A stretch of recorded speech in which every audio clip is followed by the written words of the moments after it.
इडलीचे batter घरी असले की त्याचं काही ना काही आपण नवीन काहीतरी बनवत असतो आणि त्या इडलीच्या बॅटरमधून खूप साऱ्या गोष्टी बनतात हे तुम्हाला सगळ्यांनाच माहिती आहे. तर आज मी एक खूप साधी सोपी रेसिपी तुम्हाला सोबत शेअर करते जी मी मुलांसाठी स्पेशली बनवते. तर इथे मी इडलीचं बॅटर होतं त्यामध्ये थोडंसं पाणी घालून थोडंसं सैलसर केलं, त्यामध्ये मीठ टाकलं आणि त्यानंतर त्यामध्ये टाकलेलं होतं मी हर्ब्स टाकलेले होते जे आपले पिझ्झासाठी वापरतात ते, आणि थोडंसं तिखट म्हणून हिरवी मिरचीचं थोडंसं टाकलेलं होतं. जर तुम्हाला आवडतं तर तुम्ही करू शकता.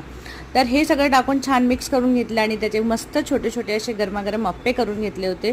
तर ही डिश ना खरंच खूप चांगली लागते. म्हणजे अप्पे सगळेच जण करतात, आपण खूप साऱ्या भाज्या टाकून करतो, पण जेव्हा ही साधी सिंपल रेसिपी करतो ना तेव्हाही ती मुलांना तेवढीच आवडते. यामध्ये तुम्ही असंही करू शकता की एकदा लेअर टाकायचं, त्यानंतर त्याच्यामध्ये चीज टाकायचं आणि वरून परत आपलं जे बॅटर आहे ते टाकायचं. त्याने पण एक असं छान पूल येईल चीजचा. पण इथे मला चीज टाकायचं नव्हतं म्हणून फक्त त्या हर्बची चव त्यांना द्यायची होती. तर मस्त गरमागरम अप्पे